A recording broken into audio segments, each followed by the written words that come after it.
할렐루야. 오늘도 새벽 예배 자리에 나오신 성도님들을 주님의 이름으로 축복하고 환영합니다. 함께 시간 기도하고 예배 자리로 나가도록 하겠습니다. 함께 기도하겠습니다. 하나님, 저희들의 삶에 오직 하나님만이 우리의 주인이시며 선한 목자이심을 고백하며 오늘도 나아갑니다. 이 새벽에 기도의 자리로 나온 이 성도님들의 심령 가운데 하늘의 은혜를 허락하여 주시고 모든 기도 제목 가운데 하나님의 뜻이 이루어지는 역사가 있게 하여 주시옵소서. 오늘도 오직 주님만을 바라보기 위해 나오신 성도님들 가정과 삶의 자리 가운데 하나님의 은혜를 부어 주시옵소서. 감사하며 예수님의 이름으로 기도하옵나이다. 아멘.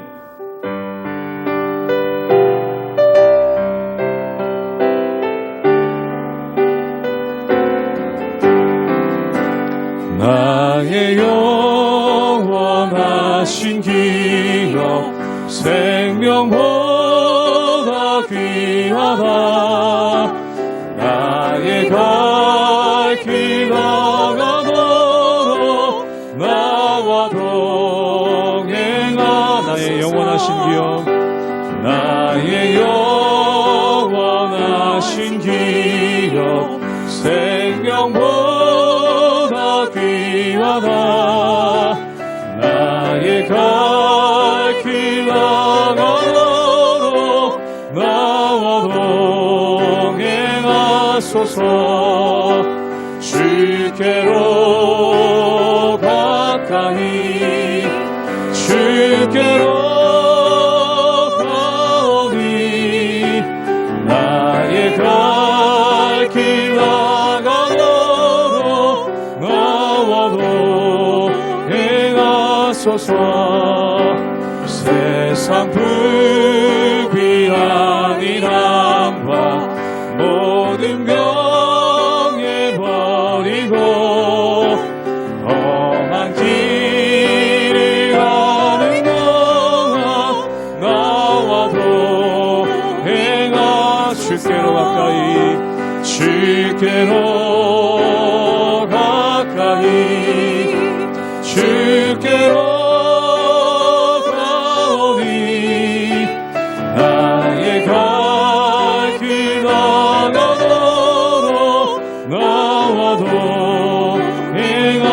얻은 골짝 지나가며 얻은 골짝 지나가며 험한 바다 건너서 천국 문에 이르러 나와 동행하소서. 주께로 가까이 주께로 가오니 나의 갈 길 나가도록 나와 동행하. 주께로 가까이 주께로 가까이 주께로 가오니 나의 갈 길 나가도록 나와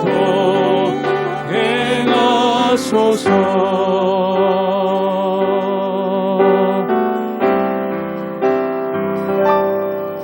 주께 가까이 날 이끄소서. 간절히 주님만을 원합니다. 채워주소서. 주의 사랑을 진정한 찬양 드릴 수 있도록 주께 가까이 주께 가까이 날 이끄소서. 간절히 주님만을 원합니다. 채워주소서. 채워주소서. 주의 사랑을 진정한 찬양 드릴 수 있도록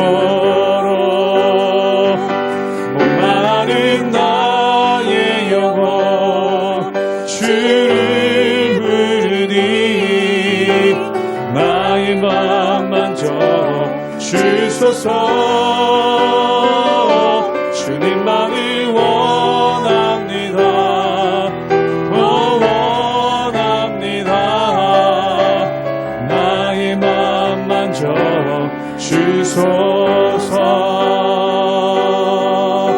부터 고백하겠습니다. 주께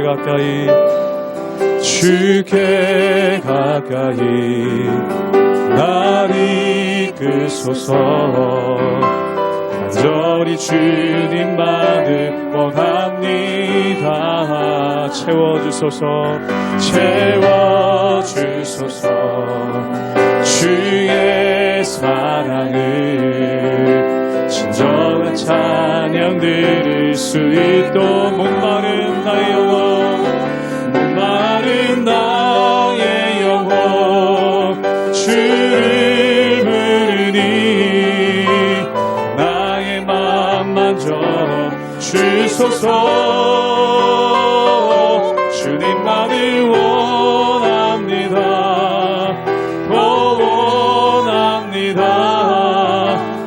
나의 맘 만져 주소서. 우리 목소리 높여 고백합니다. 목마른 나의 영혼 주님을 부르니 목마른 나의 영혼 주를 부르니 나의 맘 만져 주소서.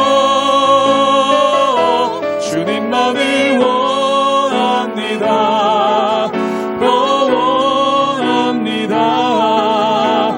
나의 맘 만져 주소서. 주님만을 원합니다.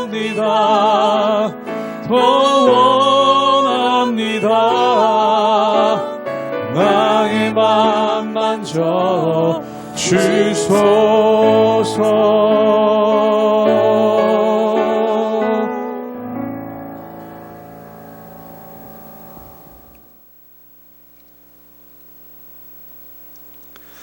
할렐루야. 우리 하나님의 은혜와 평강이 우리 성도님들 삶 가운데 날마다 가득하시기를 주님의 이름으로 축원합니다. 우리가 신앙생활을 한다라고 할 때 신앙생활의 가장 기초가 되고 또한 가장 기본이 되는 것이 무엇이겠습니까? 아마 첫 번째로 하나님의 말씀을 마음 가운데 새기고 또한 그것을 묵상하고 또한 그것을 나누는 것, 이것이 바로 가장 중요한 신앙생활 중에 신앙생활의 모습 가운데 하나일 것입니다. 그리고 두 번째로 중요한 것은 무엇입니까? 바로 기도죠. 기도는 우리가 하나님께 엎드리고 하나님께 나아가는 모습입니다. 그래서 어떤 사람들은 말씀을 읽고 묵상하는 것을 우리가 밥을 먹는 것, 즉 양식을 먹는 것에 비유합니다. 그렇다면 기도는 무엇에 비유가 될까요? 바로 호흡을 하는 것, 숨을 쉬는 것에 비유가 되죠. 먹는 것과 호흡하는 것, 이것은 우리의 생명을 살리는 데 있어서 너무나 중요한 요소입니다. 즉 먹지 않으면 죽게 되고 호흡하지 않으면 죽게 되죠. 성도의 신앙도 마찬가지입니다. 우리가 말씀을 묵상하지 않으면 우리의 영혼이 굶주릴 수밖에 없고, 또한 우리가 기도하지 않으면 우리의 영혼은 질식할 수밖에 없다는 것입니다. 그러므로 말씀과 기도는 우리 신앙에 있어서 정말 중요한 모습이고 꼭 필요한 모습이죠. 오늘 말씀 가운데 보면 예수님께서 많은 사람들에게 하나님 나라에 대한 복음을 전하십니다. 그리고 오늘 말씀 가운데 보면 그들에게 기도를 가르쳐 주시죠. 즉 이 기도는 무엇인가? 또한 기도를 통해서 우리가 누릴 수 있는 영적인 특권이 무엇인가에 대한 말씀이 오늘 말씀 가운데 나와 있다는 것입니다.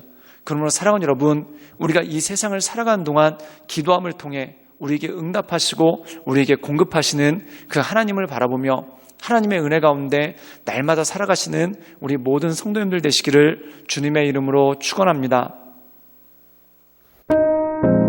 누가복음 11장 1절에서 13절 말씀입니다. 예수께서 한 곳에서 기도하시고 마치심에 제자 중 하나가 여짜오되 주여 요한이 자기 제자들에게 기도를 가르친 것과 같이 우리에게도 가르쳐 주옵소서. 예수께서 이르시되 너희는 기도할 때에 이렇게 하라. 아버지여 이름이 거룩히 여김을 받으시오며 나라가 임하시오며 우리에게 날마다 일용할 양식을 주시옵고 우리가 우리에게 죄 지은 모든 사람을 용서하오니 우리 죄도 사하여 주시옵고 우리를 시험에 들게 하지 마시옵소서 하라. 또 이르시되 너희 중에 누가 벗이 있는데 밤중에 그에게 가서 말하기를 벗이여 떡 3덩이를 내게 구워달라. 내 벗이 여행 중에 내게 왔으나 내가 먹일 것이 없노라 하면 그가 안에서 대답하여 이르되 나를 괴롭게 하지 말라.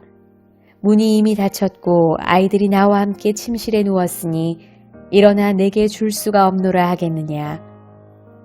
내가 너희에게 말하노니 비록 벗됨으로 인하여서는 일어나서 주지 아니할지라도 그 간청함을 인하여 일어나 그 요구대로 주리라.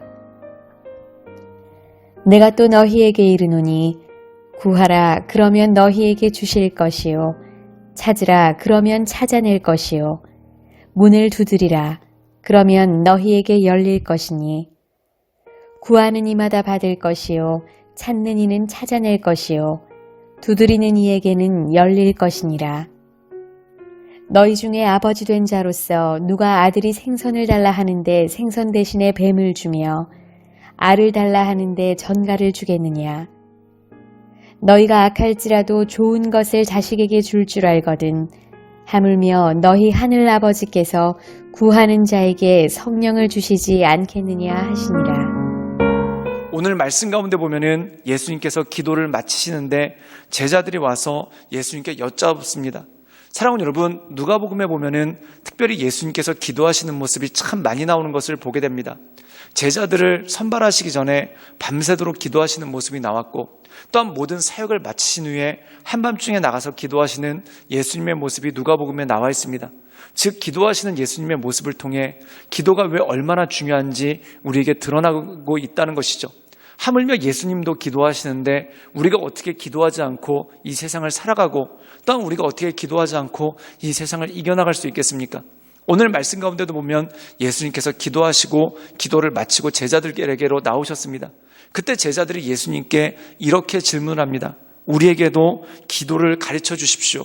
그때 예수님께서 우리가 너무나 잘 알고 있는 주기도문에 대해서 말씀을 하십니다.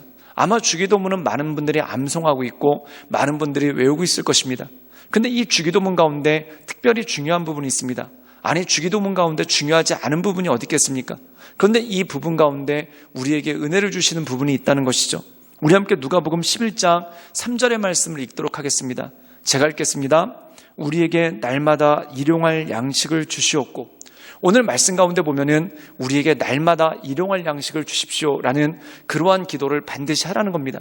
이것이 바로 주님께서 우리에게 가르쳐 주신 기도입니다. 우리가 기도라고 했었을 때 기도는 하나님의 나라와 의에 대해서 기도하는 것에 대해서 참 많이 이야기를 하고 생각합니다. 나라와 민족을 위해, 그리고 세계의 선교를 위해, 그리고 고통받는 이웃을 위해 기도하는 것 굉장히 중요합니다. 근데 이 주기도문에 그것 못지않게 우리에게 주시는 도전이 있는데 날마다 일용할 양식을 위해서 기도하라는 겁니다. 사랑하는 여러분, 우리가 날마다 일용할 양식을 먹지 않으면 어떻게 됩니까? 우리의 영혼이 죽게 된다는 것이죠. 그러므로 우리가 죽지 않도록 날마다 일용할 양식을 달라고 기도하라는 것입니다. 그렇다면 여기서 일용할 양식이란 건 무엇이겠습니까? 이 일용할 양식은 두 가지 의미가 있습니다. 첫 번째 의미는 말 그대로 우리가 먹는 양식, 즉 우리가 매일같이 먹는 밥이라는 것이죠. 이 양식을 먹어야지만 살 수 있지 않겠습니까? 이 일용할 양식에 대한 개념은 어디서 나왔냐면은 출애굽을 하고 난 다음에 이집트를 탈출하고 난 다음에 이스라엘 백성들이 광야 생활을 합니다. 이 광야 생활할 때 그들이 먹을 것이 없죠.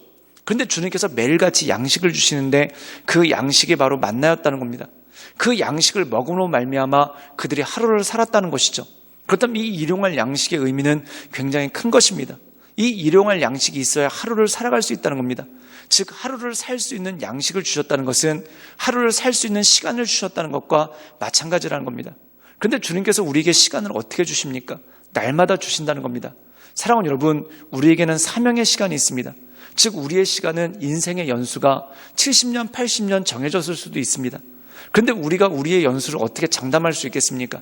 즉 우리가 살아가는 것이 하루하루 주님께서 시간을 주시기 때문에, 그리고 날마다 우리에게 하루라는 시간을 주셨기 때문에 우리가 그 하루를 살아가고, 또한 내일 또 하루를 살아주셨기 때문에 또 하루를 살아가고, 그 다음날 또 하루를 주셨기 때문에 그 하루를 살아가고, 그리고 그렇게 하루하루 살아온 것이 지금 우리가 살고 있는 30년, 40년, 또한 어떤 분들은 70년, 80년의 인생이 되는 것 아니겠습니까? 많은 분들이 젊었을 때는 시간이 많고 나이가 많으면 시간이 없다라고 생각을 합니다. 절대 그렇지 않습니다. 모든 사람들에게 공평하게 주신 것이 하루입니다. 남녀노소 빈부 귀천을 막론하고 하나님께서 하루 24시간은 모두에게 공평하게 주시는 것이죠. 그렇다면 이 시간을 어떻게 잘 활용하는가? 또한 우리에게 주신 이 시간을 어떻게 쓰는가는 누구에게나 다 똑같다는 것입니다. 젊은이라고 해서 하루가 길고 연세가 많으신 어르신이라고 해서 하루가 짧은 게 아닙니다. 또한 부자라고 해서 하루가 길고 가난하다고 해서 하루가 짧은 것이 아닙니다. 모두에게 매일같이 똑같이 주시는데 이 시간을 어떻게 쓰는가? 이것을 통해 하나님께 영광을 올려드리는 삶을 사느냐 그렇지 못하느냐가 결정된다는 것이죠. 그래서 성경에서는 내일 일 염려하지 말라고 합니다. 오늘 우리에게 주신 날, 오늘 우리에게 주신 하루를 충실하게 주님께 영광 올려드리면서 살아가는 것이 이것이 가장 중요한 것이고 이것이 가장 귀하다는 것이죠. 즉 우리에게 일용할 양식을 달라는 것은 무엇입니까? 나에게 하루를 주신 것에 대한 감사와 또한 그 하루를 온전히 살아갈 수 있도록 주님께 간구하며 나가는 것, 이것이 너무나 필요하다는 것이죠. 또한 예수님께서는 이 주기도문에 대해서 가르쳐 주신 다음에 그 다음에 우리가 주님께 열심히 간구할 것에 대해서 말씀합니다. 그 비유로서 친구의 비유를 들고 있죠. 오늘 말씀 가운데 보면은 어떤 사람이 밤중에 잠을 자려고 누웠는데 옆집에 사는 친구가 와가지고 먹을 걸 달라고 문을 두들깁니다. 그때 그가 문을 두들기면은 그 친구를 사랑해서가 아니라 그 친구가 하도 시끄럽게 구니까 귀찮아서라도, 그리고 그 친구를 빨리 돌려보내고 자려고 먹을 것을 주지 않겠습니까? 하물며 사랑하는 마음이 없는 이웃이라도 누군가 강청하면 그것을 들어준다는 것입니다.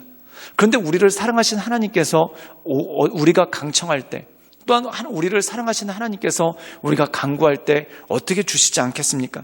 그래서 예수님께서는 구하는 이마다 받을 것이요, 찾는 이가 찾아낼 것이요, 두드리는 이에게 열릴 것이라. 그러므로 하나님께 이 밤중에 잠자고 있는 친구에게 문을 두들기는 그 강청하는 마음으로 주님께 구하고 주님께 찾고 주님께 두드리며 나갈 것에 대해서 말씀하고 있습니다. 그럼 우리가 이렇게 기도할 때 하나님께서 어떻게 해주실까요? 우리 함께 누가복음 11장 13절의 말씀을 읽도록 하겠습니다. 제가 읽겠습니다. 너희가 악할지라도 좋은 것을 자식에게 줄 줄 알거늘 하물며 너희 하늘에 계신 아버지께서 구하는 자에게 성령을 주시지 않겠느냐 하시니라. 오늘 말씀 가운데 보면은 구하는 자에게 무엇을 주시는가? 좋은 것을 주신다는 것입니다. 가장 좋은 것이 무엇일까요? 바로 성령이라는 거죠. 사랑하는 여러분, 우리가 사도행전에 보면은 성령이 임재합니다. 성령이 임재하셨을 때, 또한 성령이 우리 삶 가운데 오셨을 때 어떤 역사가 벌어집니까? 성령은 파라클레이토스, 옆에서 도우시는 이, 조력자라는 뜻이죠. 성령께서 우리를 도우신다는 것입니다. 성령이 임재했을 때 베드로는 말씀을 전할 수 없었던 베드로가 말씀을 전하게 되는 그러한 능력이 생깁니다. 즉 우리로 할 수 있게 하는 하나님의 은혜, 또한 우리를 도우시는 하나님의 은혜, 우리와 함께 하신 하나님의 은혜를 경험하게 된다는 것이죠. 그러나 사랑하는 여러분, 나의 약함으로 인해 탄식하지 말고 간절히 간구하며 기도하며 나가십시오.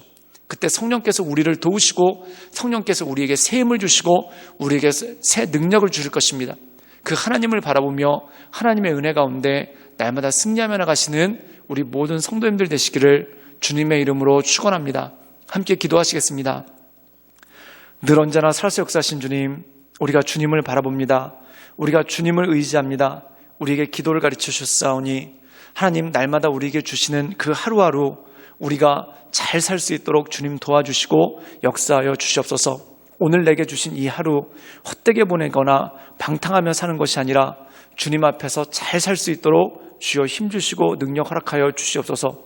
또한 우리의 약함을 놓고 기도할 때 성령을 보내주셔서 우리로 모든 것을 감당하게 하시는 그 하나님을 바라보며 나갑니다. 주님, 우리를 도와주시고 우리 가운데 역사하여 주시옵소서. 예수님의 이름으로 감사하며 기도드리옵나이다. 아멘.